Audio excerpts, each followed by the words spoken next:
Vamos orar. Pai, obrigado pela tua graça, Senhor Deus, que começou a boa obra, Senhor Deus, no coração, no momento certo, quando tu chamou eficazmente cada um de nós.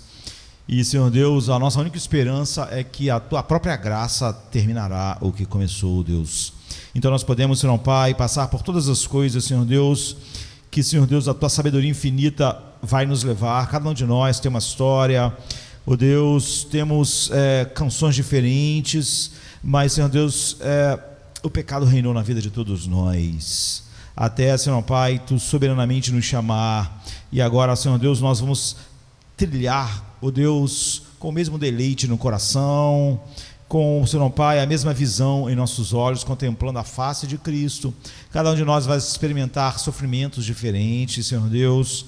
Vamos chegar ao momento, Senhor Deus, de sair deste mundo de forma diferente, mas, Senhor Deus, uma coisa será igual, Senhor Deus, estaremos conduzidos, Senhor Deus, pelo pastor que nos conduziu durante toda a nossa vida, Senhor Pai, pelas pastagens verdejantes, estará conosco, Senhor Pai, como já esteve, mas naquele momento final, Senhor Pai, de passarmos pelo vale da sombra da morte, nós estaremos contemplando a face do seu Filho, não temeremos mal algum, Senhor Deus, não porque não é um vale sombrio, mas porque tu estás conosco, que nós possamos olhar para a tua palavra, Senhor Pai, e o Espírito Santo que nos foi dado para mostrar as belezas de Cristo possa operar em nossos corações, porque quanto mais nós vemos Cristo como tu vês, Pai, mais do teu deleite está em nós, mais da tua paz está em nós, mais da tua alegria está em nós. Faça isso por amor a Cristo, em nome de Jesus, amém, amém. Hoje pela manhã nós estávamos olhando a crucificação das nossas ambições. Nós temos roubado uma palavra da arquitetura, né? Cruciforme, e Deus nos chama a olhar todas as coisas através da cruz. Paulo disse: eu me propus nada a saber a não ser Cristo e este crucificado. Então a cruz não só nos salva, ela vai dando forma à nossa vida, que Paulo chama de ir de um grau de glória para outro grau de glória na semelhança com Cristo. A cruz continua, e a gente olhou para isso hoje. Eu lembro que a gente olhou para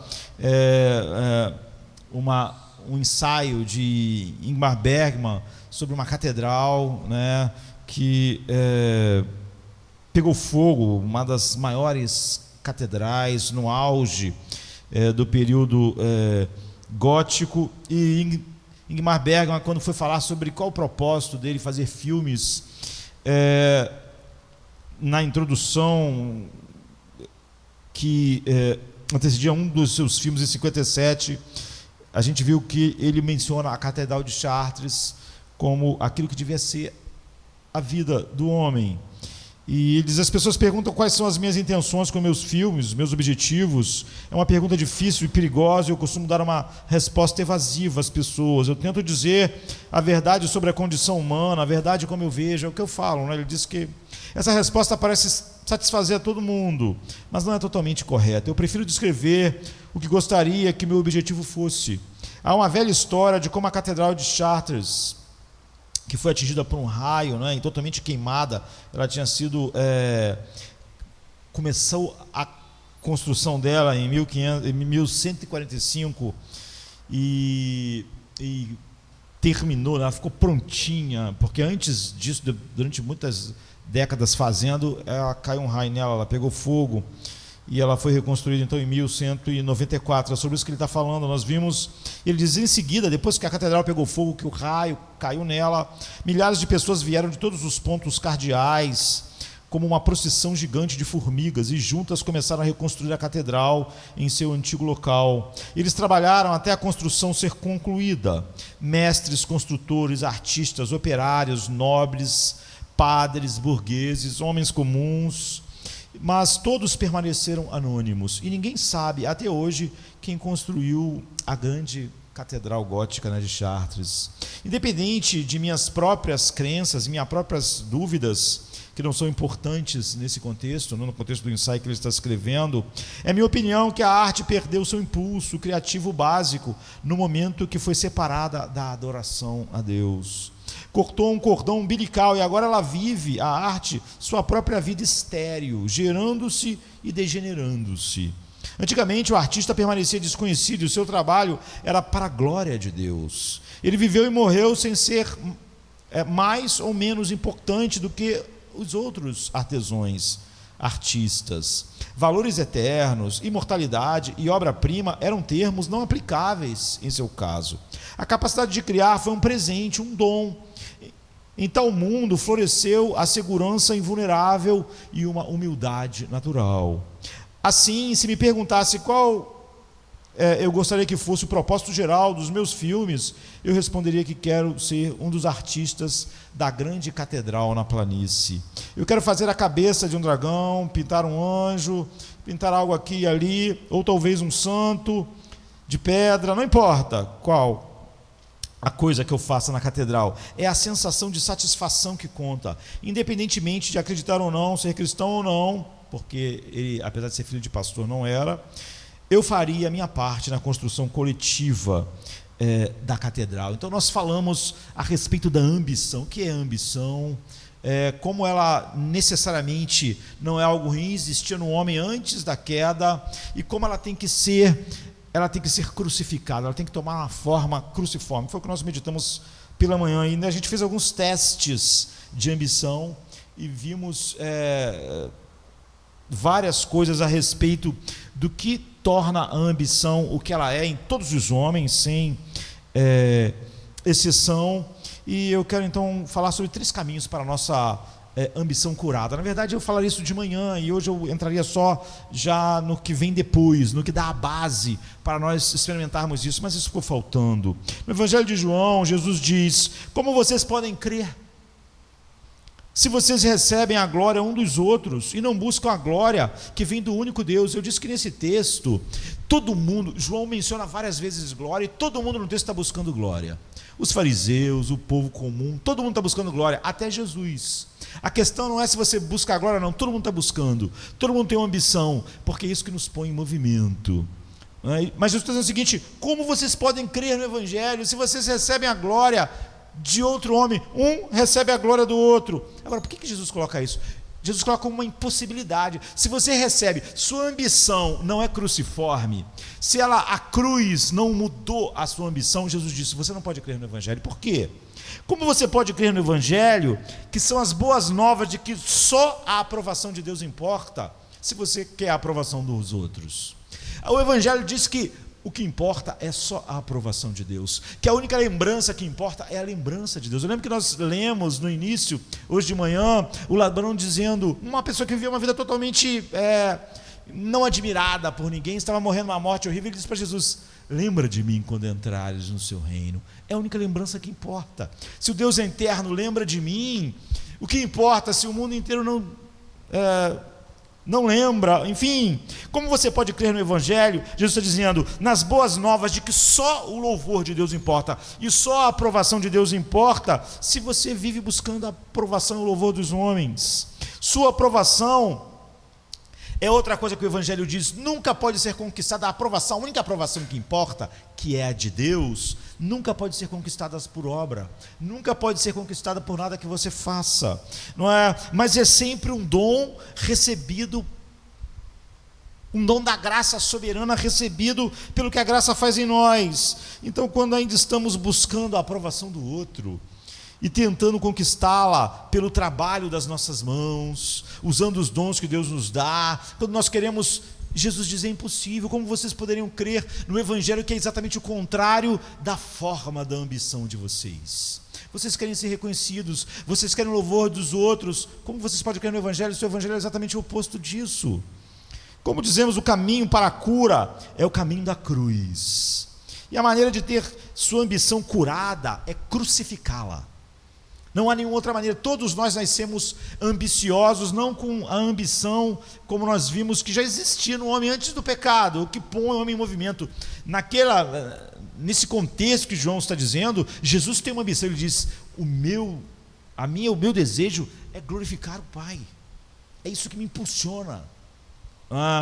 Então existem 3 caminhos para a nossa ambição ser curada. O primeiro caminho é o caminho do fracasso e da humilhação. Não há não há outro caminho. A glória que vem do Pai, que Jesus estava buscando, levou ele para a cruz. Não há outro caminho. O primeiro caminho da ambição curada, porque a ambição não vai ser morta, vai ser curada, né? É o caminho do fracasso e da humilhação. Em um pequeno ensaio intitulado Os Usos da Humilhação, François Fenelon, poeta, escritor francês, né, nasceu em 1651, ele diz assim: que humilhação misericordiosa é para uma alma que recebe ela com uma fé inabalável. Há 1000 bênçãos nisso para nós e para os outros, pois nosso Senhor concede sua graça aos humildes. Ele está dizendo: que bênção maior pode ser que Jesus a humilhação que te faz humilde.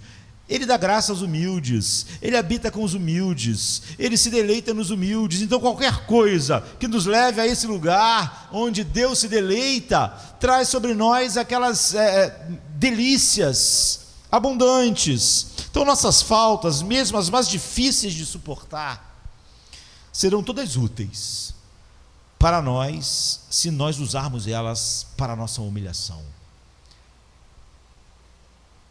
O fracasso de Pedro foi uma bênção na vida dele, porque serviu para humilhar Pedro, aquele Pedro que diz: não, eu vou contigo, eles podem serem fracos, mas eu estou lá. A maior bênção que Pedro recebeu foi ser humilhado, foi Deus colocar ele numa situação que ficou evidente o que estava no coração dele, que ele insistia em negar. Então, nossas faltas, mesmo as mais difíceis, serão todas úteis para nós, se nós usarmos para a nossa humilhação.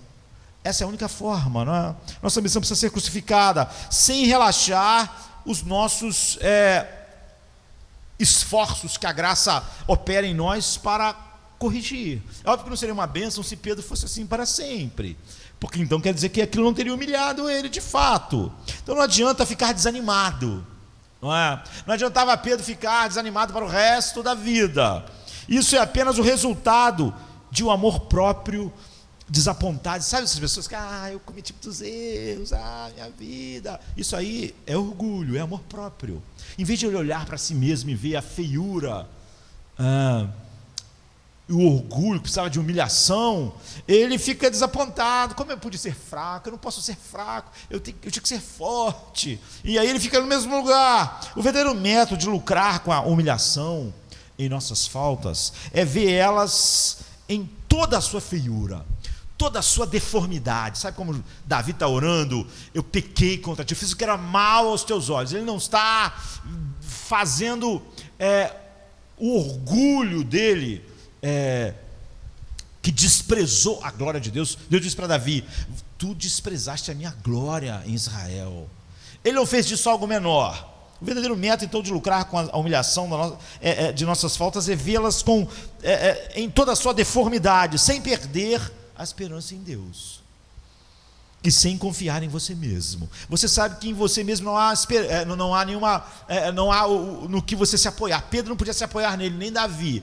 Mas eles não perderam a esperança em Deus. Tu vê, ele diz: ser propício, Deus, me perdoa, cria em mim um reto coração. Ele não perde a esperança em Deus, mas ele perdeu toda a esperança nele.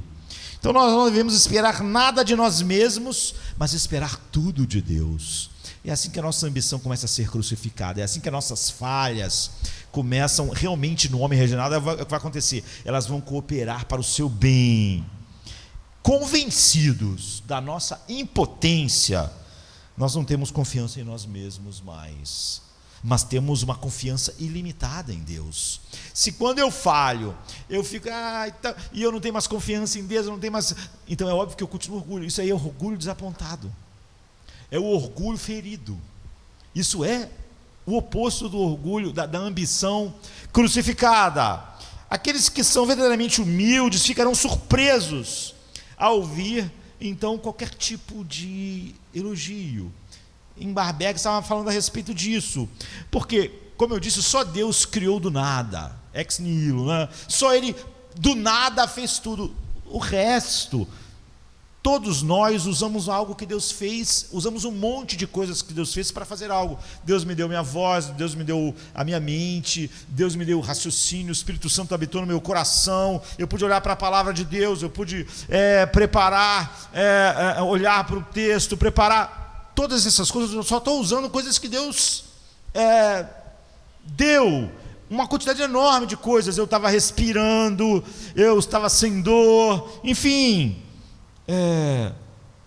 Então nós ficamos calmos, pacíficos, compassivos, quietos, alegres, cada vez mais distante de contendas. Porque todas essas coisas, Tiago diz, por que vocês se devoram? Por que vocês vivem brigando? Por causa da concupiscência em vocês, as ambições que estão se chocando, as ambições de vocês estão chocando com a do outro. Então, quando tudo isso começa a ser crucificado, é a única maneira, não é? Quando nossas ambições são crucificadas e elas não vão morrer, elas vão ressuscitar, não é? Cruciformes, não é? Na forma da cruz, elas vão ser como a ambição sempre devia ter sido em nossos corações. Então, ele sempre ocupa os lugares, qualquer lugar que Deus determinar, na grande catedral, pintar lá o chão, colocar o piso, enquanto alguém está pintando um afresco maravilhoso, está tudo bem. Está tudo bem, ele está encantado com a misericórdia de Deus que colocou ele fazendo parte daquilo, dando todas as coisas a eles.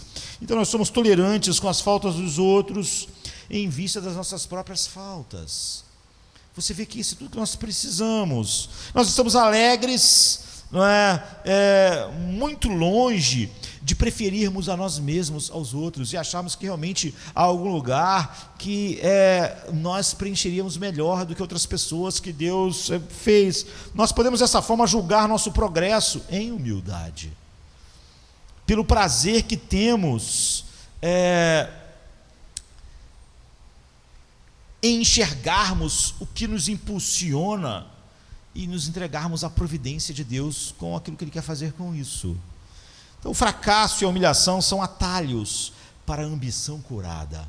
Você só pode ter a ambição curada através desses atalhos, humilhação e fracasso.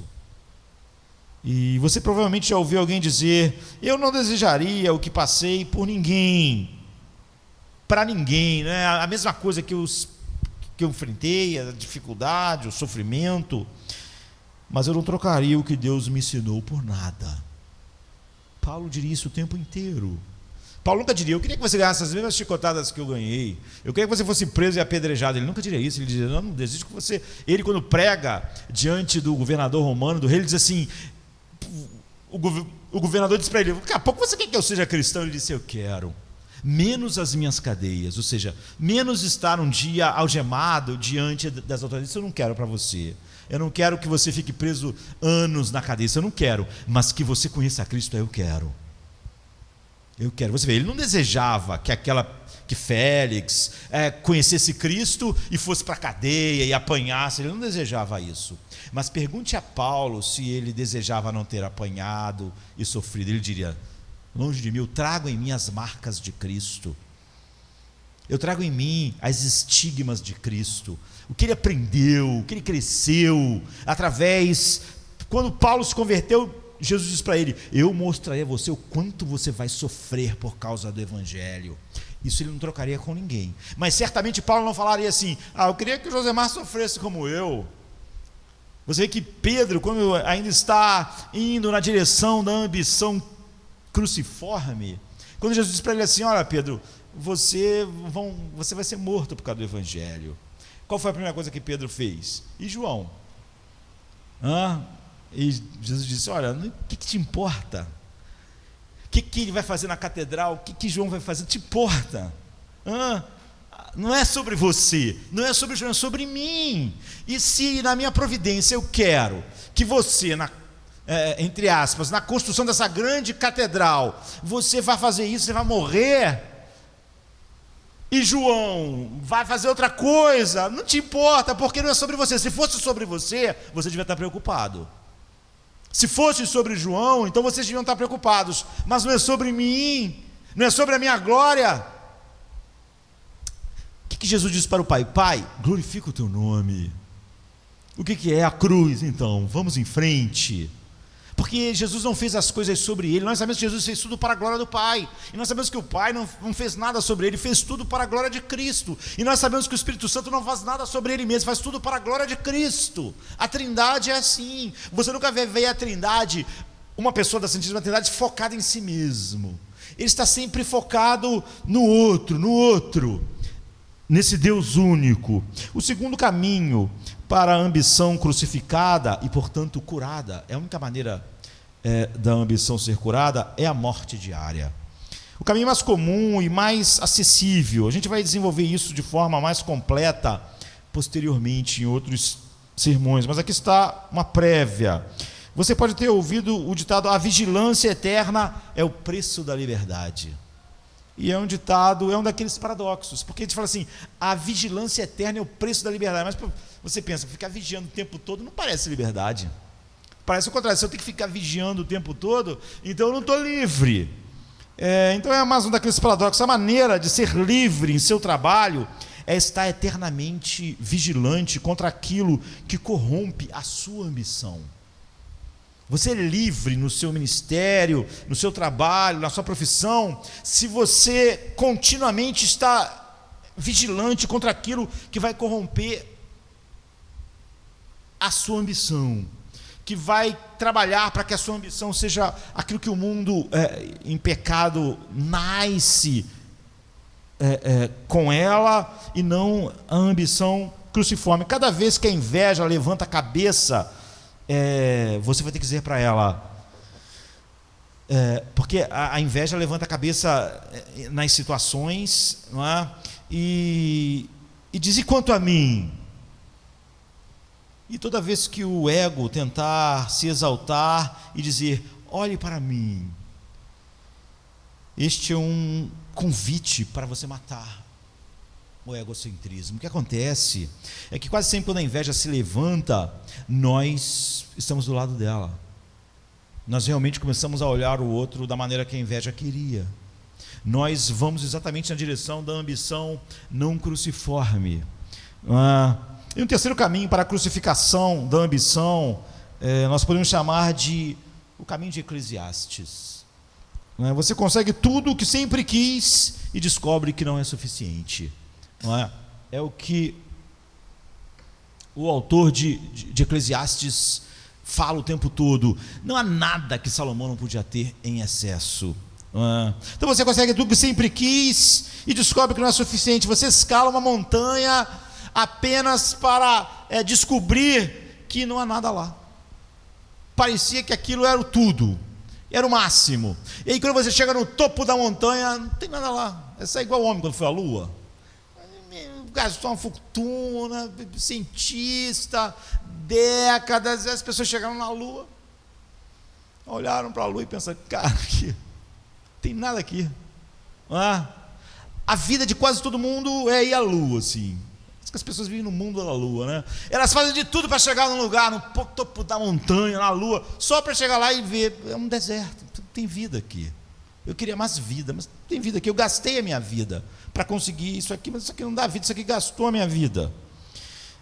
Isso não erradica a sua ambição, mas redireciona para outra montanha.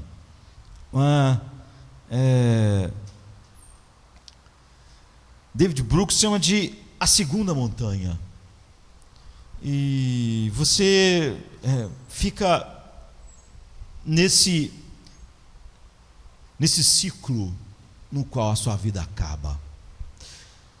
O paciente zero da ambição curada, não é que ele é o primeiro. Normalmente quando tem um problema igual nós estamos no mundo hoje, um vírus, você sempre quer achar o paciente zero, quer achar onde começou, qual foi a primeira pessoa, porque você então pode estudar a origem, e você mais rápido vai saber lidar com aquilo. Você quer descobrir o que? Foi numa caverna, alguém entrou na caverna, alguém teve contato com um morcego na caverna, alguém estava no laboratório mexendo. Qual foi o paciente zero, a primeira pessoa? É óbvio que você pode rastrear isso na Bíblia, mas se você pegar a ambição crucificada e pegar por excelência o paciente zero, do qual nós temos as melhores informações, não é? Então o paciente zero da ambição curada, é o apóstolo Paulo. Tudo deixa claro que antes de se tornar quem ele se tornou, Paulo era um homem muito ambicioso e extremamente bem sucedido, porque você pode ser ambicioso e o orgulho às vezes faz você ser miserável só porque o seu orgulho foi ferido. Outras pessoas vão alcançar o que ambicionaram, o orgulho vai estar lá se manifestando de outra forma. Então Paulo não só era ambicioso, Paulo era extremamente bem sucedido. Então ele dá o seu currículo em sua carta aos Filipenses, em Filipenses 3, 4, 6, que diz: ainda que também alguém pode confiar na carne, se algum outro cuida que pode confiar na carne, muito mais eu. Eu fui circuncidado ao 8º dia, sou da linhagem de Israel, da tribo de Benjamim, hebreus de hebreus, segundo a lei eu fui fariseu, segundo o zelo perseguidor da igreja, segundo a justiça que há na lei eu fui irrepreensível. Todas as metas de Paulo foram alcançadas. Ele foi o máximo em tudo que ele se envolveu. Ele nasceu na família certa. Até coisas que você não pode decidir, né? Onde eu vou nascer. Até nisso Paulo estava na frente dos outros. Ele nasceu na família certa, ele tinha o pedigree certo. Sua família era importante no pedigree judaico, mas também ele era cidadão romano de nascimento, que era a maior coisa, porque as pessoas compravam por fortunas a cidadania romana, mas ele não era assim. Você vê quando ele fala em Filipos que ele é romano de nascimento, todo mundo fica espantado, quase ninguém era, não é? Então ele veio da família certa, uma coisa que você não faz, você simplesmente acontece contigo, né? Ele frequentou as melhores escolas, ele tinha um ótimo posto na sociedade, ele tinha um caráter, uma reputação excelente entre os melhores, entre os fariseus. Ele foi o fariseu dos fariseus. Os caras eram extremamente rigorosos, ele era muito mais. Ele chega a dizer que segundo a justiça que há na lei, então ele foi, em comparação aos outros, foi o máximo. Mas algo aconteceu com Paulo, algo traumático. Ele encontra o verdadeiro Jesus na estrada de Damasco, em Atos 9, de 1 a 20. O que acontece a seguir, quase sempre esquecido por nós. Mas depois daquele encontro com Jesus, Paulo some. As pessoas elas estão muito apressadas. As pessoas falam assim: eu queria tanto fazer isso, eu sinto que Deus me chamou para isso e para aquilo. Mas olha só, Paulo é esse homem extremamente ambicioso, que a ambição dele é tudo menos cruciforme.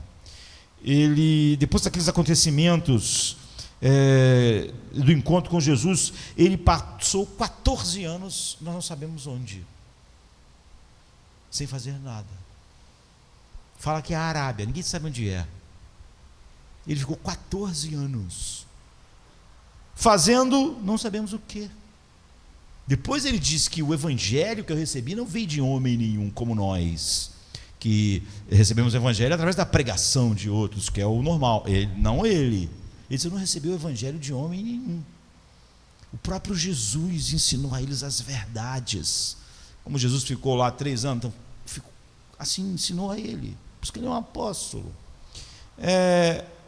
Então nós não sabemos o que ele ficou fazendo exatamente nesses 14 anos, eu não sei isso,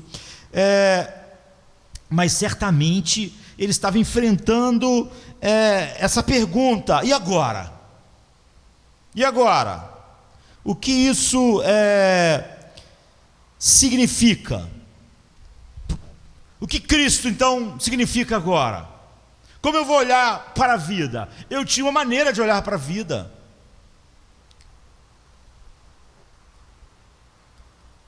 Nesses 14 anos, trazem para nós um certo conforto, esses 14 anos do apóstolo Paulo, assim, sem estar pregando, sem estar fazendo alguma coisa. Embora o encontro de salvação de Paulo na cidade de Damasco tenha sido instantâneo, e ele foi regenerado, se tornou uma nova criatura, sua compreensão do que isso significaria para a sua vida e para o seu chamado levou 14 anos, não é, para se consolidar. Demorou anos para Paulo dizer: aprendi a ficar contente em toda e qualquer situação, como está em Filipenses 4:11. E este era o apóstolo Paulo, mas se a ambição dele podia ser curada daquele fariseu dos fariseus, então se Deus te chamou, ela será. Ele diz sobre suas ambições, suas realizações, no capítulo 3:7 de Filipenses: eu as considero como uma perda por causa de Cristo. Então é fascinante que Paulo renuncie não aos seus fracassos, aquela minha vida fracassada, aquela minha vida horrível, com meus pecados horrorosos. Não é disso que ele está falando. É fascinante que Paulo renuncie a todos os seus sucessos. Como pode? Todas as coisas pelas quais ele era admirado, todas as coisas pelas quais o mundo o aplaudia, o mundo via ele como alguém grande, o mundo via ele como digno de louvor, o mundo abastecia a sua ambição, todas as coisas, todos os seus sucessos. Então, é disso que ele está falando. Ele não está falando dos seus fracassos. É muito mais fácil entendermos que precisamos nos arrepender profundamente dos nossos pecados do que dos nossos sucessos, do que daquilo que aparentemente para nós não era pecado, mas o que impulsionava era aquela ambição não cruciforme. Então é fascinante que Paulo renuncie não aos seus fracassos, mas aos seus sucessos. Ele começa a contar suas vitórias como derrotas. Ser o fariseu dos fariseus foi uma derrota na minha vida. Fazer do meu diploma a coisa mais importante era a derrota na minha vida. Fazer do meu pedigree algo que me desse uma autoestima, então, era a derrota na minha vida. Ser um hebreu dos hebreus foi uma derrota na minha vida. Ser da tribo de Benjamim, todas essas coisas alimentavam exatamente o que eu ia morrer em mim, as minhas ambições, a minha ambição. Essas coisas me botavam, me impulsionavam todo dia. Eu acordava de manhã por causa disso. Então, seus emblemas de distinção, suas medalhas de honra, seus troféus, as mesmas coisas pelas quais ele lutou a vida inteira, na vida acadêmica, na vida religiosa, nas suas relações sociais, estavam impedindo ele de conhecer o que ele realmente precisava.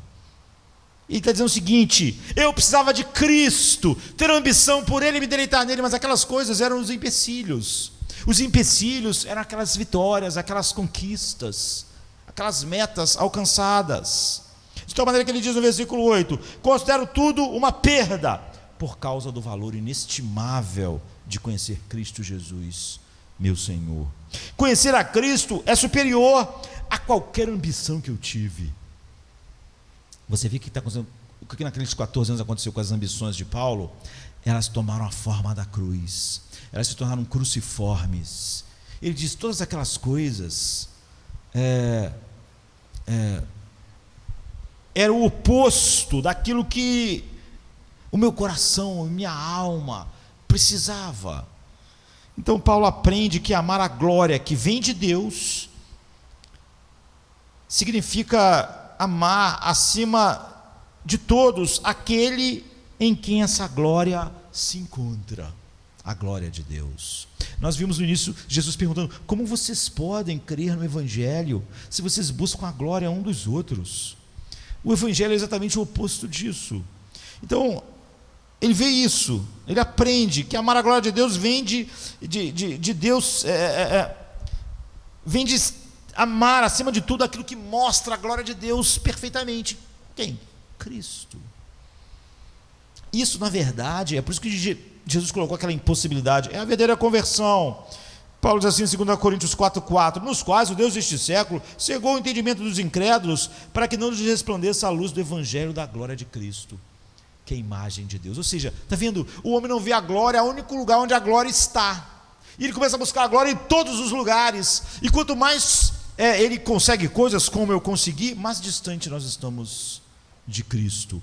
Mas nossas ambições só sobem uma montanha, parece que não tem nada lá, mas aí a gente vê a segunda montanha, tá? Lá tem outra montanha, e nós passamos a vida assim. Ao falar de sua morte na cruz, Jesus diz assim em João 12, 27, agora a minha alma está perturbada, e o que direi? Pai, salva-me desta hora? Não, foi por isso que eu vim. Então ouça a próxima linha. Pai, glorifica o teu nome. Jesus tem uma ambição, não é? Ele tem uma coisa que está impulsionando ele. Ele diz, não, eu vou virar o meu rosto na direção oposta à cruz, não, porque a ambição principal de Jesus é glorificar o Pai. Você poderia pensar que você vai ouvir alguém dizendo assim, não, que isso, me glorificar na cruz? Não, isso não. Mas o Pai também fala nessa hora. É uma das horas que o Pai fala diretamente, assim, que a gente tem acesso. Ele disse, não, agora a minha alma está perturbada, e o que direi? Pai, salva-me desta hora? Não foi para isso mesmo que vim. Não, foi para isso mesmo que vim. Então a próxima linha é, Pai, glorifica o teu nome. E a próxima é o Pai dizendo assim, já o glorifiquei e tornarei a glorificá-lo. No versículo 28, e como Deus glorificaria o seu nome?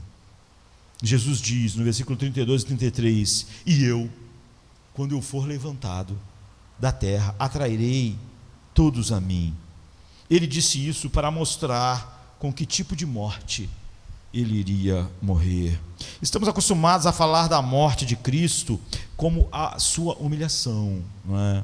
E da cruz como o prelúdio necessário, não é? Para a glória, como versos que se tornam famosos como nenhuma coroa antes da cruz. Mas o Evangelho de João deixa claro que a glória de Cristo não veio do outro lado da cruz, mas sobre a cruz.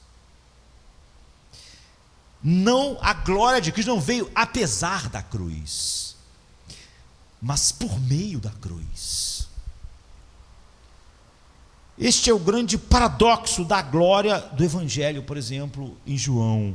A cruz é a glória de Deus. Você vê Paulo dizendo, eu me gloriarei na cruz, né? Apesar da cruz. A cruz é uma coisa horrível, simplesmente, mas depois dela tem, não, eu vou me gloriar na cruz. Jesus diz, Pai, glorifica o teu nome. Ele diz, eu vou glorificar na cruz. O ato mais detestável e horrível da história humana, pregar um homem em uma estaca de madeira, e agora nós estamos falando do Filho de Deus e Filho do homem, é a maneira como a promessa a Moisés finalmente foi cumprida. Em Êxodo 33, 19, Deus diz, farei com que toda a minha bondade passe diante de ti. Mas nós sabemos que Deus diz, você vai ter que ficar de lado, porque você não pode ver a minha glória. Você não pode ver a minha glória só pode ser vista, Moisés saberia depois, na cruz.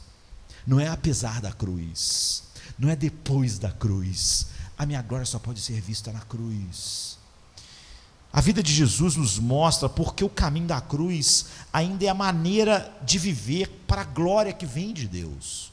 Jesus não se tornou humilde para poder cumprir uma tarefa e depois finalmente poder deixar a humildade de lado. Ele disse, eu sou manso e humilde de coração. Ele não passa pela humildade e por essas coisas, porque está querendo chegar. Não, isso é quem ele é. Essa é a descrição da beleza.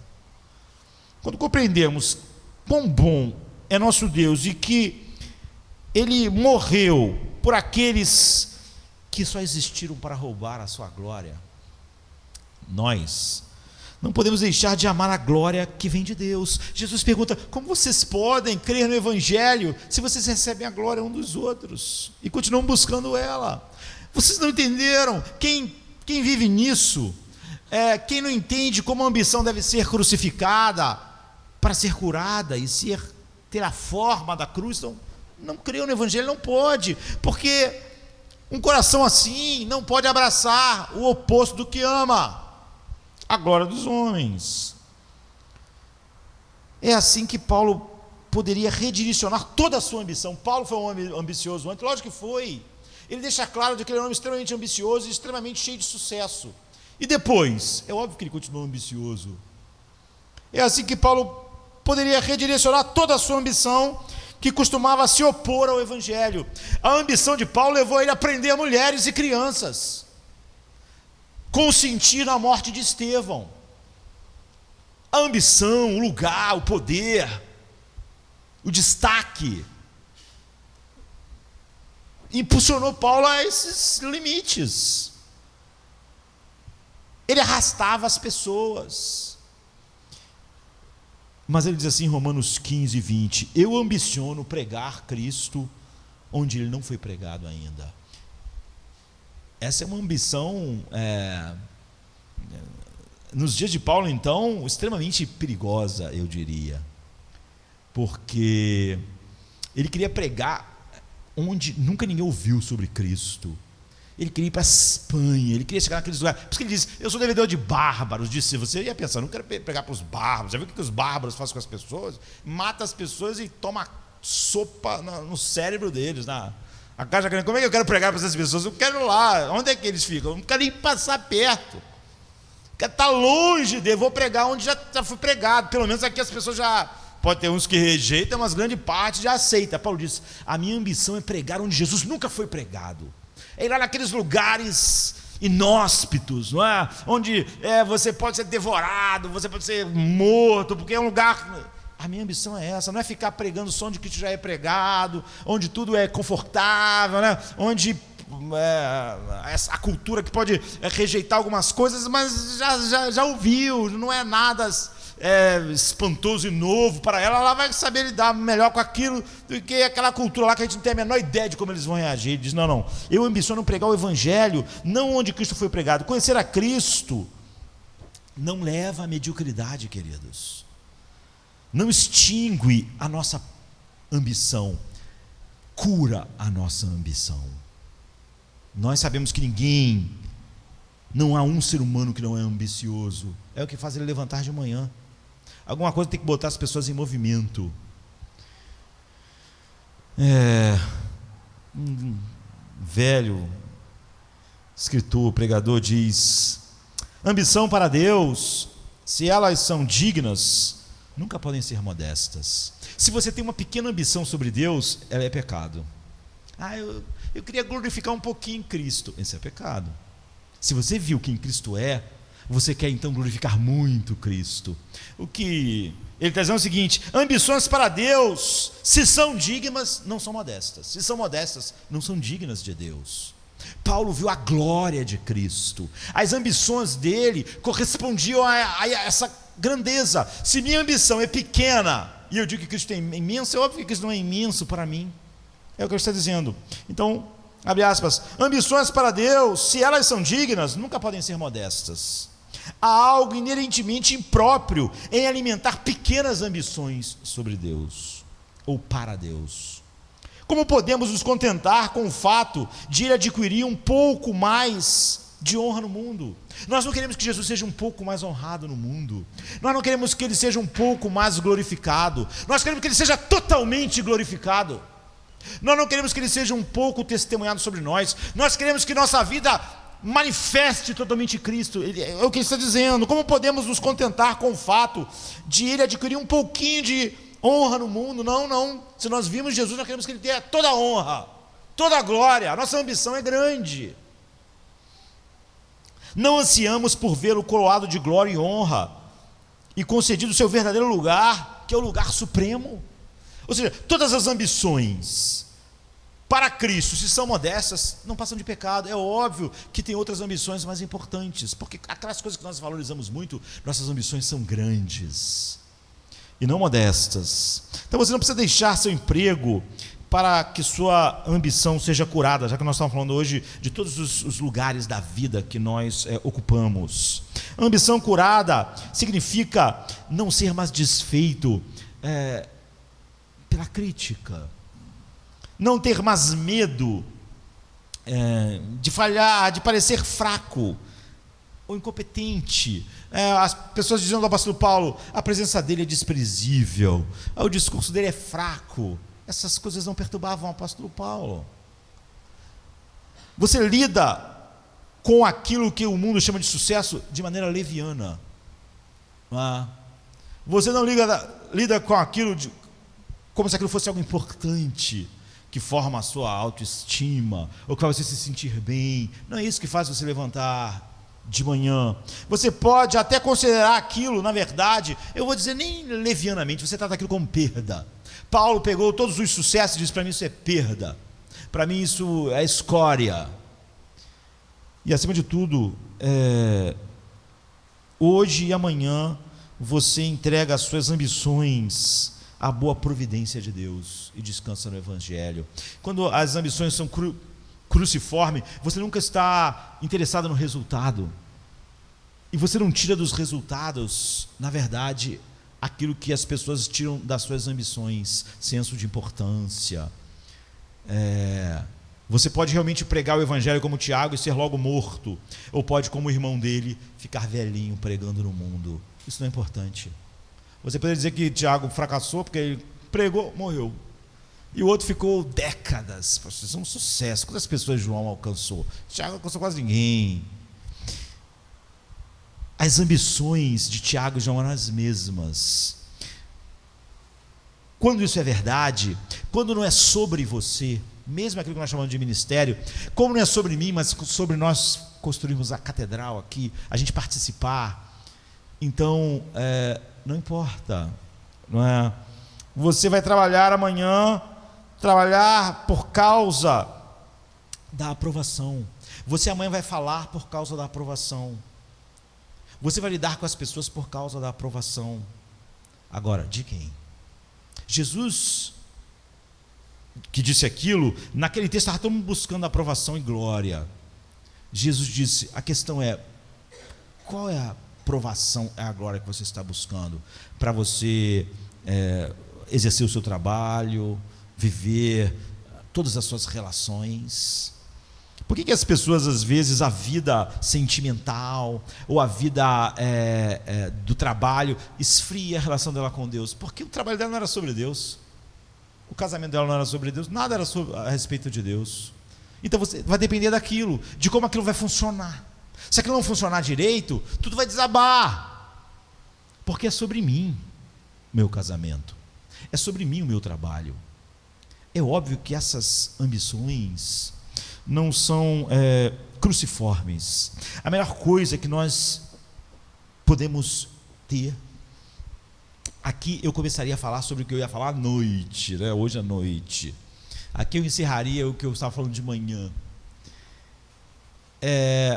A melhor coisa que nós podemos ter nessa vida é ser levado para este lugar onde as nossas ambições são crucificadas. Nós vimos que um homem como o apóstolo Paulo, durante 14 anos, quando ele surge de novo, as suas ambições estão lá, mas elas estão curadas. Ninguém podia parar o apóstolo Paulo. Paulo, ele parecia ser, eu já disse isso num sermão, ele parecia ser cavalo, um cavalo de corrida. Eles ficam naquelas cerquinhas ali, e eles só não correm porque a cerca está fechada. Paulo estava sempre pronto.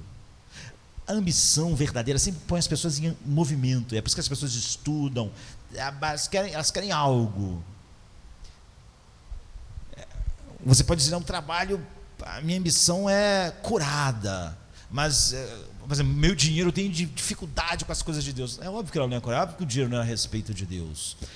Eu faço isso, eu faço aquilo, eu pinto aquela pá da catedral, é sobre Deus, mas na verdade é sobre mim. Depende do que alguém falar, aquilo acaba comigo, me arrasa, ou depende do lugar onde eu me colocar na catedral, eu também fico arrasado, é sobre mim. Então, certa vez eu escrevi uma frase assim na internet: se o dia foi ruim para o seu ego, foi bom para a sua alma.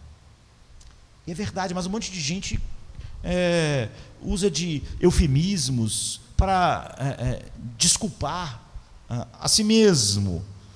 Mateus 11, 29 diz assim: tomai sobre vós o meu jugo e aprendei de mim, que sou manso e humilde de coração, e então vocês vão finalmente encontrar descanso para a alma de vocês. Então, o primeiro produto do autoconhecimento é a humildade, diz uma escritora americana famosa, Flannery O'Connor.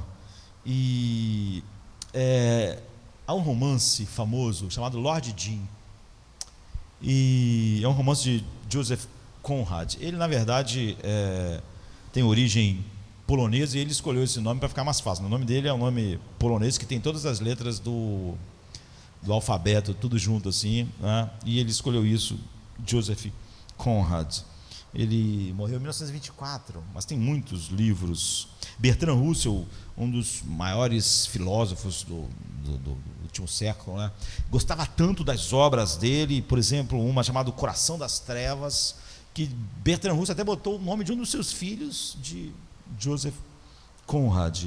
E esse romance, que depois virou um filme, já virou filme duas vezes, Lord Jim, é a história de um jovem marinheiro britânico chamado Jim, né, que se torna imediato de um navio, e ele é uma pessoa espirituosa, inteligente, enfim.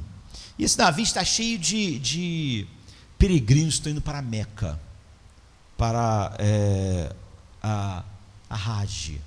A Hajj é a peregrinação que o muçulmano deve fazer na cidade santa de Meca, né?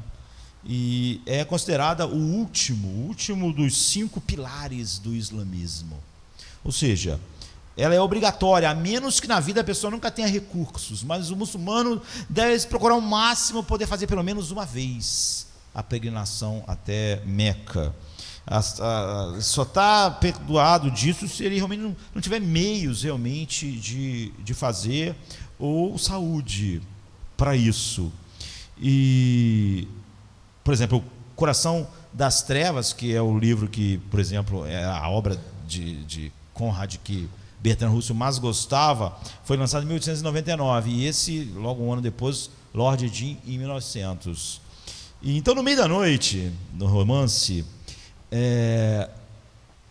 o navio atinge, acontece um desastre no mar, e o casco do navio se rompe, e começa a entrar água no navio, e o capitão Jim, né, que é o principal da história, é um oficial no navio, e chega à conclusão de que o navio vai afundar, que não tem como.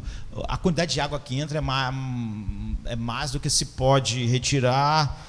O casco rompeu e eles chegam à conclusão de que vai afundar em algum tempo. E começa a afundar lentamente à medida que o navio enche, assim, tipo meio Titanic, né? Só que essa história é antes, né? Titanic é 12 anos depois. Então, mas é à noite, então todos os passageiros que estavam indo para Meca, eles estão dormindo lá, as cabines estão dormindo, eles não estão vendo o que aconteceu. E Jim resolve despertar todo mundo, assim, que está no navio, mas o capitão com ele, com outros, conversando, eles falam, não tem botes para todo mundo. Não tem bote salva-vida para todo mundo. Então o capitão e a tripulação, os oficiais, decidem saírem do navio. Não adianta, vai acordar todo mundo para quê? Eles vão ficar desesperados, vão ficar correndo para lá e para cá. Não tem navio, não tem bote. E Jim vai com eles, deixando os peregrinos no seu túmulo aquoso, né, no navio que está afundando. Na noite seguinte, Jim e a tripulação do navio são encontradas por outro navio. Ficaram lá nos botes salva-vidas, passou a noite toda. E é óbvio que quando eles foram resgatados, bote salva-vidas, está o capitão, o oficial, Jim era um oficial, tá, essas pessoas assim, eles tinham que contar alguma história.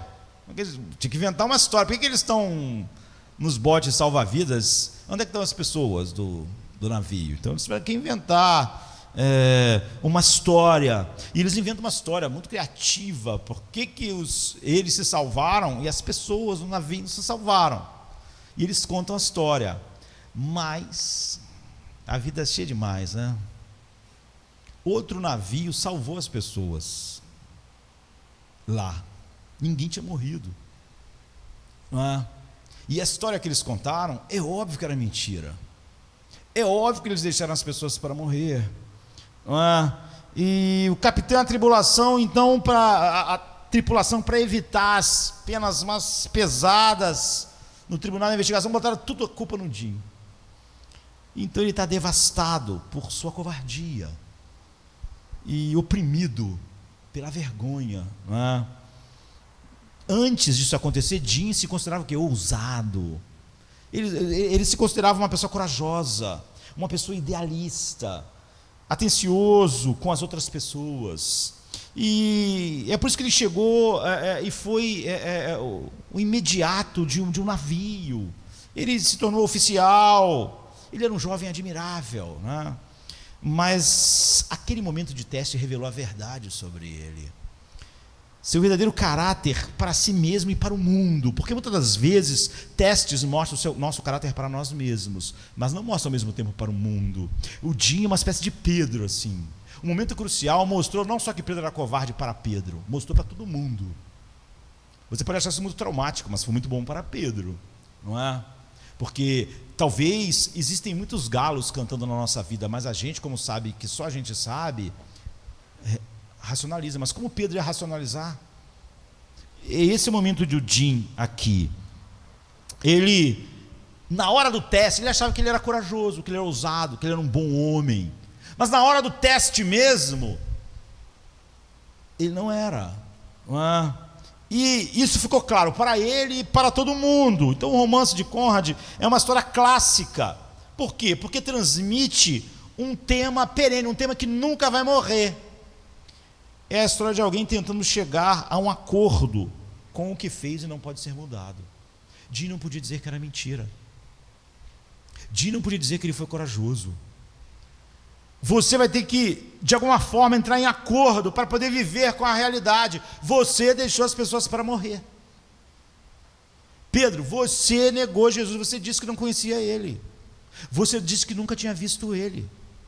Pedro tinha que viver com isso, não tinha? Você não pode andar para trás e apagar as coisas. É a história de alguém tentando chegar então a esse acordo com o que você fez, que nunca pode ser desfeito. Então Jim descobriu algo sobre si mesmo, de que ele não gostava. Ele não ficou, que maravilha, o mundo todo viu que eu sou covarde. Eu mesmo descobri que na hora H mesmo, eu sou o maior covarde. Ele descobriu algo sobre si de que ele não gostava, e talvez o pior horror seja perceber que isso era verdade. As pessoas disseram, você é covarde, você deixou as pessoas morrerem. E ele, de fato, não pôde dizer, é mentira. Não é verdade. O que mais incomoda Jim no romance é o fato de que aquilo não foi verdade naquela noite. Aquilo já era verdade e ele não sabia. Ele já era covarde. Ele não se tornou covarde naquela noite. Ele já era, mas ele não sabia. Foi preciso uma crise para revelar o que realmente estava dentro do seu coração. Crises são assim, crises são maravilhosas, elas revelam. Olha a pandemia. Alguém poderia dizer, não tenho medo, eu vivo, mas como foi o último ano? Como você viveu? Crise. Talvez se nunca houvesse pandemia, talvez se não houvesse vírus, talvez se ninguém falasse em morte, você pensa, só uma pessoa corajosa, tem de morrer. Ela morrer está com Cristo. Não é assim? Porque você só estava pensando que aquilo nunca ia acontecer, você nem pensava nisso. Jim, ele disse, o problema é que eu não descobri que eu era covarde, que eu fui covarde naquela noite. Aquela noite revelou que eu era covarde e eu não sabia. Eu era covarde o tempo todo, mas não tinha uma crise. Se Jesus não é preso, e aquelas pessoas falassem, e ali? Aquele ali, ele andava com ele, hein? Você acha que Pedro ia negar Jesus algum dia? Naqueles 3 anos, Pedro pensou em negar Jesus. Jesus curando as pessoas, multidões andando. Você acha que algum dia Pedro pensou, vou dizer na cara dele que não conheço ele? Nunca pensou nisso. Parecia que ele era realmente quem ele não era. É por isso que Jesus pediu para a fé dele não ser destruída, mas não pediu para o diabo não fazer o que o diabo queria. Porque Pedro mesmo precisava de um encontro com Pedro. O narrador de Conrad diz a respeito de Jim, porque em alguns momentos do livro o narrador fala, ele diz assim: é minha crença que nenhum homem jamais entende seus próprios truques engenhosos para escapar da sombra sombria do autoconhecimento. Ou seja, uma das coisas que o homem mais procura é não se conhecer. O mundo do entretenimento, da diversão sem fim é isso, não é? Nós queremos passar a vida rindo porque nós não queremos olhar profundamente para dentro de nós. Mas não é apenas o Jim. Todos nós trabalhamos muito para esconder a verdade sobre nós mesmos, de nós mesmos. Paulo, naqueles 14 anos, ele enfrentou a face de Paulo. A ambição dele foi crucificada. E agora ele era ambicioso, tinha uma ambição imparável, mas ela estava totalmente curada. A humildade, já foi dito, é a realidade, é começar a nos ver como realmente somos diante de Deus. E essa revelação sempre é dolorosa, porque diante de Deus, quando Deus faz nós nos vermos como Ele nos vê, nunca é algo belo de se ver. Ficamos expostos ao mundo como Jim. Talvez milhares, se ninguém resgatasse as pessoas no barco e o barco afundasse, eles iam racionalizar. Não tinha barco para todo mundo, gente. O que a gente ia fazer? Íamos acordar as pessoas. Elas vão ficar desesperadas na hora da morte. E talvez eles vivessem. Mas quando eles, o pessoal que salvou eles também não era mole. Quando deixou eles contar a história, o que aconteceu? Por que vocês estão nos barcos? Cadê o povo? Cadê as pessoas? Ih, aconteceu isso, aconteceu aquilo outro. Tá. Olha, nós sabemos que outro barco achou eles. Vocês deixaram eles para trás. Vocês, o capitão, vocês, os oficiais, você, Jim, vocês deixaram eles para trás. Então nós ficamos expostos ao mundo como Jim e nos perguntamos como vamos superar o autoconhecimento sombrio sobre nós. E é sobre isso que o romance de Conrad é. Jim foi humilhado, e ser humilhado é doloroso. Pedro foi, é doloroso. Paulo foi, ele teve que se encontrar com as ambições de Paulo. Ver ela não como ele via antes. Ele queria ser o fariseu dos fariseus, ele tinha motivos nobres para as suas ambições. Mas como diz Julian de Norwich, diz assim: primeiro há a queda e depois nos recuperamos da queda. Ambas coisas são misericórdias de Deus. Ou seja, uma história igual a do Jim é uma misericórdia de Deus, como a história de Pedro. Ela Juliana de Norwich, ela nasceu em 1343, enfrentou a peste negra. É incrível ela ter sobrevivido na cidade quando todo mundo morreu. Ela cuidava das pessoas e foi a primeira mulher que se tem notícia, não é? E é considerada então a primeira mulher que escreveu uma obra em inglês, um livro. Então, primeiro há a queda e depois nos recuperamos da queda, e ambos são atos misericordiosos de Deus. Então essa introdução a nós mesmos é a misericórdia de Deus. Deus precisa dar uma introdução a nós de nós mesmos. E no início, e por mais tempo do que você pode suportar, você pode sentir que ser humilhado não é bondade. Que colocar Pedro exatamente na situação em que, como a de Jim, o mundo inteiro vai ficar sabendo que ele é um covarde, não é bondade, parece morte.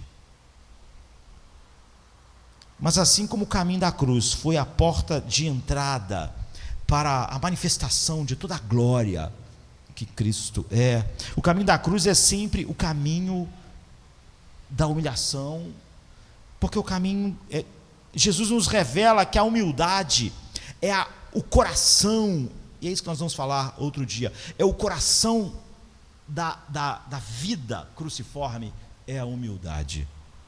Há 1000 anos atrás, Bernardo de Claraval, um dos teólogos mais famosos da história, nasceu em 1090. Isso que eu estava dizendo no louvor, que quando eu estava lendo um livro, por exemplo, de alguém que viveu há 1000 anos atrás, você pensa como a vida assim, essas pessoas viveram como nós, lutaram contra doenças, viveram a vida, né? Já se passou 1000 anos. Mas eu estava lendo então Bernardo de Claraval, e ele escreveu um tratado sobre os passos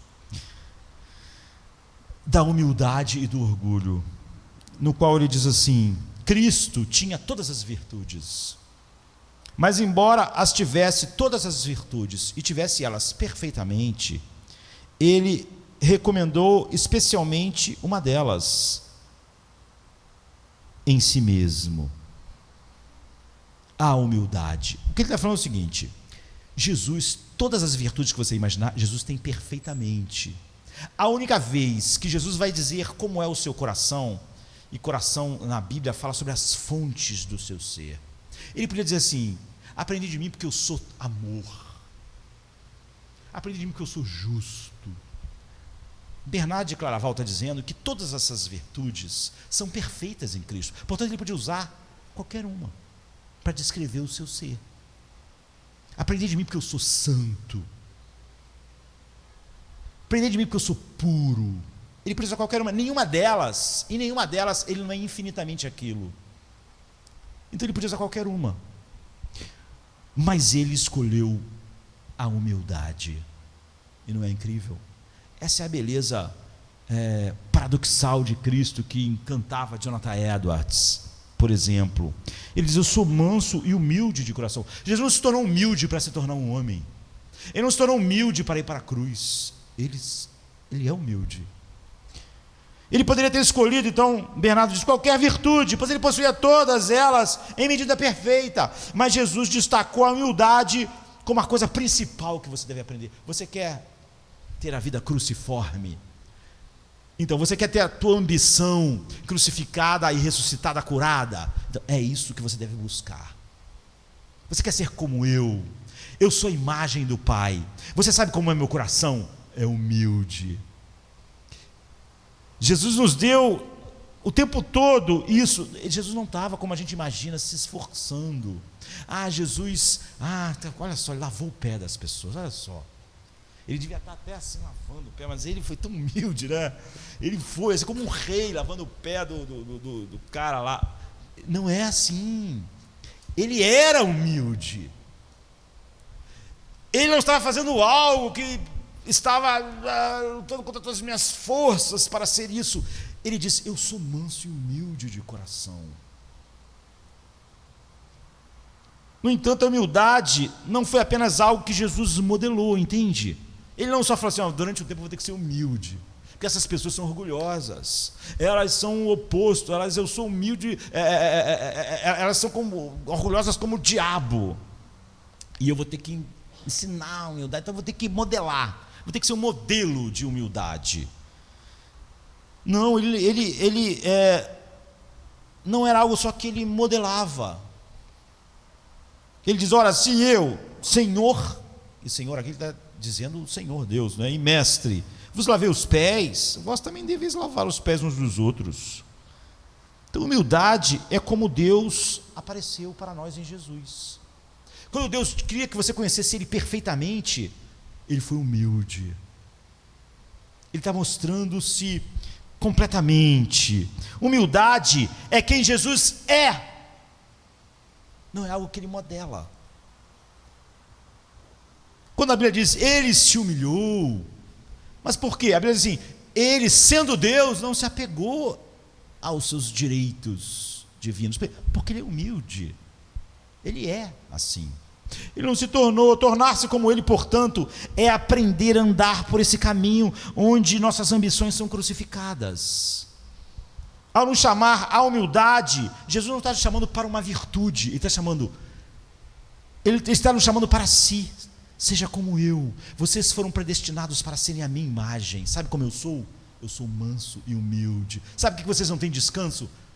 porque vocês encontrarão descanso para as vossas almas quando forem como eu. Enquanto vocês tiverem ambições não crucificadas, vocês vão ser pessoas ansiosas. Vocês vão ter medo, porque vocês estão buscando outras glórias. A humildade pode não parecer uma virtude atraente. Quando você quer ser como Cristo, queridos, nós podemos querer ser o quê? Corajosos. Essa é uma virtude atraente, né? O cara mais corajoso do mundo, sábio, mas humilde. Eu queria ser intrépido como o apóstolo Paulo. Eu queria ser pregador como ele, eu queria ser corajoso como ele. Mas humilde? Nós precisamos reimaginar a humildade para que possamos ter um vislumbre de quão bela e desejável ela é, de como ela é a manifestação do coração de Deus, de como ela é como Deus se descreve quando andou no mundo. Aprendei de mim que sou manso. Você está sobrecarregado, sabe que está sobrecarregando você então. Você nasceu num mundo cheio de ambições. Essas ambições são todas pervertidas pelo pecado. Você busca a aprovação, você busca a sua identidade, você busca a realização em todas as coisas opostas ao descanso. A humildade é uma ideia difícil de definir e é como eu quero acabar hoje para nós continuarmos. Talvez a melhor maneira de começar seja observando como é impressionante que, por exemplo, Bernardo de Claraval tem escrito um livro em louvor à humildade. Quando eu estava lendo o livro escrito por alguém que viveu há 1000 anos atrás, eu me surpreendi, assim, não é? Porque no mundo antigo, ninguém valorizava a humildade. A humildade não só não era valorizada, ela era criticada. Alguma coisa mudou para 1000 anos depois. Bernardo de Claraval está escrevendo algo como ele estava escrevendo. Alguma coisa mudou no coração da história humana. A sociedade greco-romana era uma cultura de vergonha e honra. Tudo era sobre isso. Onde nada importava mais do que a honra da sua família. Você ia para uma batalha para morrer? Lógico que ia. Honra da sua família. Se tu é um covarde, toda a sua família estava debaixo da vergonha. Você envergonhava seu nome, você envergonhava o seu pai, seu avô, sua linhagem. Tudo era sobre a cultura de vergonha. Tudo dependia, o seu status e reputação dependia disso. Por exemplo, Aristóteles, né, que nasceu em 384 a.C., ele descreve o melhor tipo de homem, não como aquele que é humilde. Essa é a formação da filosofia que formou a civilização como nós a conhecemos. Ele não descreve o melhor tipo de homem como aquele que é humilde, mas como aquele que exibe megalopsiquia, que literalmente é grandeza da alma. Esse é o homem. O homem de grande alma é nobre, ele se preocupa com grandes coisas, fazer grandes coisas, e ele é digno, ele diz, dessas grandes coisas, e ele sabe disso. Isso não é vaidade, ele está dizendo, né, Aristóteles, que é uma pessoa pensar, porque vaidade é você pensar que você é maior do que o que você é. Não, para Aristóteles, isso é o verdadeiro autoconhecimento. Então, na Ética de Nicômaco, ele fala assim: o homem de grande alma sabe que é digno de grandes coisas. O grande homem conhece a sua própria grandeza e age de acordo com isso. Ele desfruta da honra daqueles que são dignos de honrá-lo, mas ele despreza a honra daqueles abaixo dele. Ele faz coisas boas pelos outros, não tanto por eles, mas porque esse é o tipo de coisa que um grande homem faz. É uma forma de mostrar sua verdadeira superioridade. Esse está entre os 3 maiores filósofos que já existiram, a Ética de Nicômaco. No mundo antigo, então, a grandeza da alma era a coroa das virtudes. Era o ápice de todas as virtudes. Então, É isso que permitia que a excelência brilhasse.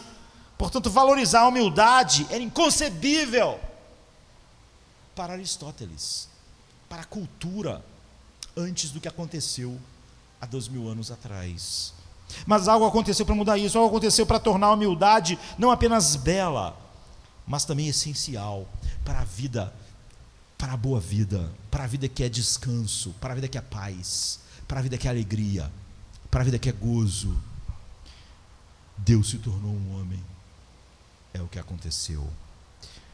Ao contrário dos mitos gregos, eu disse isso na semana passada à noite, que deuses temporariamente se disfarçavam de homem. Jesus era totalmente Deus e tornou-se totalmente humano, para sempre. Esse é o lugar mais alto que o ser humano ficou em toda a criação. Porque agora Jesus é um homem para sempre, não é um anjo que é Deus, não é Deus e anjo, Deus e outra criatura vivente. O Rei do universo, Deus eterno, é um ser humano para sempre. Então o eterno entrou no tempo. São coisas maravilhosas demais. O infinito entrou no infinito. Filipenses 2:6 diz assim: embora Jesus existisse na forma de Deus, não considerou a igualdade com Deus uma coisa que devia se agarrar, mas esvaziou-se, tomando a forma de servo, nascendo à semelhança dos homens, e sendo encontrado em forma humana, ele se humilhou, tornando-se obediente até a morte, e mesmo a morte de cruz. Por causa de Jesus, a humildade tornou-se central para a vida e a visão cristã da boa vida, do descanso, da paz, da vida abundante. A humildade se tornou o centro disso. A ambição crucificada, a ambição cruciforme se tornou o pilar, o coração disso. Ele é o Criador do universo. Ele está ciente da sua própria grandeza infinita, digno de toda honra. Mesmo assim, Jesus se humilhou.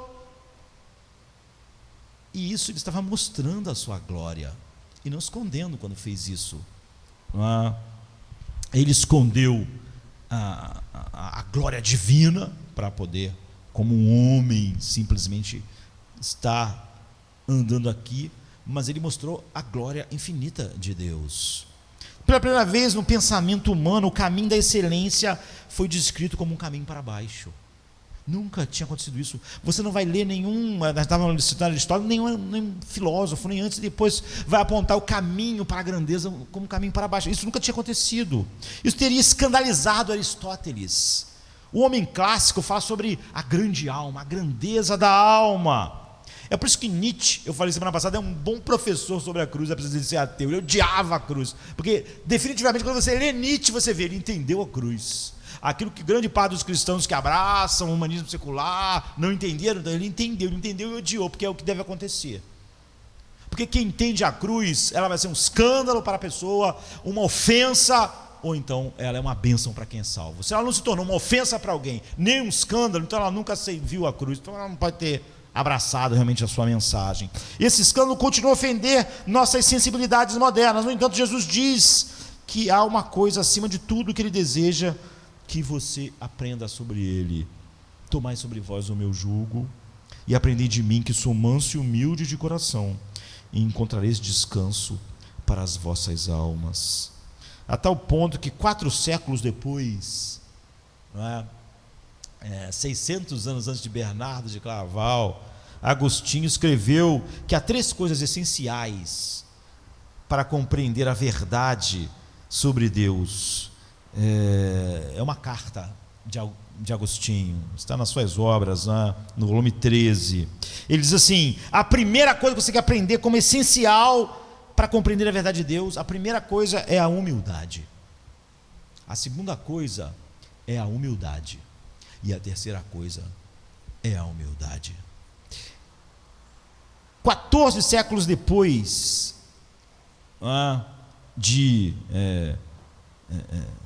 depois disso, Andrew Murray escreveu: humildade é o primeiro dever e a maior virtude, é a raiz de todas as virtudes. Jesus nos chama para sermos como Ele. E Ele diz: aprendei de mim que sou manso e humilde de coração. Se quisermos viver a vida boa, a vida abundante, a vida de paz, a vida de alegria, se quisermos não nos enganar sobre estarmos vivendo para a glória de Deus, vivermos uma vida que é totalmente humana, porque essa é a vida humana como foi feita, com a ambição que o homem tinha antes do pecado, devemos seguir Jesus no caminho da mobilidade descendente. A grande dificuldade, como de Aristóteles, é que nós vivemos em um mundo ascendente que valoriza o que? A autoestima. Se promova, se veja como grande, você é importante, você é valioso, se veja, se coloque para cima. O mundo de novo fala as mesmas coisas. Os cristãos tomam isso em doses cavalares. Autoestima, promove a autoexpressão. Alavanque a autoestima e a autoexpressão dos seus filhos, das pessoas. O engrandecimento, louvar a humildade, ainda é nadar contra a corrente. Uma corrente que corre não apenas fora de nós, porque se a corrente viesse só fora de nós, não era tão... é difícil, né? Mas é uma corrente dentro de nós também. É por isso que Jesus disse: como vocês podem crer no Evangelho se vocês buscam a honra dos outros? Há uma corrente dentro. E se você quiser, então, é por isso que isso é uma luta, não é? E se você quiser, precisa passar a ver isso como a coisa mais importante da sua vida. Começar a ver tudo através da cruz e tudo ir tomando a forma da cruz. E a coisa inicial, essencial, é as nossas ambições serem crucificadas e curadas. Elas não morrem. As ambições do apóstolo Paulo, como a ambição de Cristo. Todo mundo queria ambição ali em João, mas a ambição de Cristo era glorificar o Pai. E o coração disso é a humildade. Mas nós precisamos reimaginar a humildade, porque ela não está na nossa mente como está na mente de Deus, e como está na palavra de Deus, e como está em Cristo. E é isso que nós queremos ver outro dia. Nós precisamos da cruz todo o tempo. É por isso que Paulo diz: eu me propus nada a saber entre vocês, a não ser Cristo e este crucificado. Nós começamos a ter que olhar, e Paulo teve que fazer isso durante lá os 14 anos dele, olhar a sua ambição, como é a vida agora, como é as minhas ambições agora que eu vi a cruz. E a cruz deu outra forma à ambição de Paulo. Como é isso e aquilo agora, e tudo foi ficando cruciforme, tudo em forma de cruz, tudo parecido com Cristo. Por isso que ele disse: sede meus imitadores. Ele está só falando isso: deixe tudo ficar na forma da cruz. Deixe a cruz sondar todas as coisas da sua vida, a sua ambição, o que você faz, por que você faz, por que você vive, o que você acha que vai te fazer feliz. Olhe para isso através da cruz. Olhe para isso, faça isso. A sua vida precisa ser cruciforme. Vamos ficar de pé, vamos orar.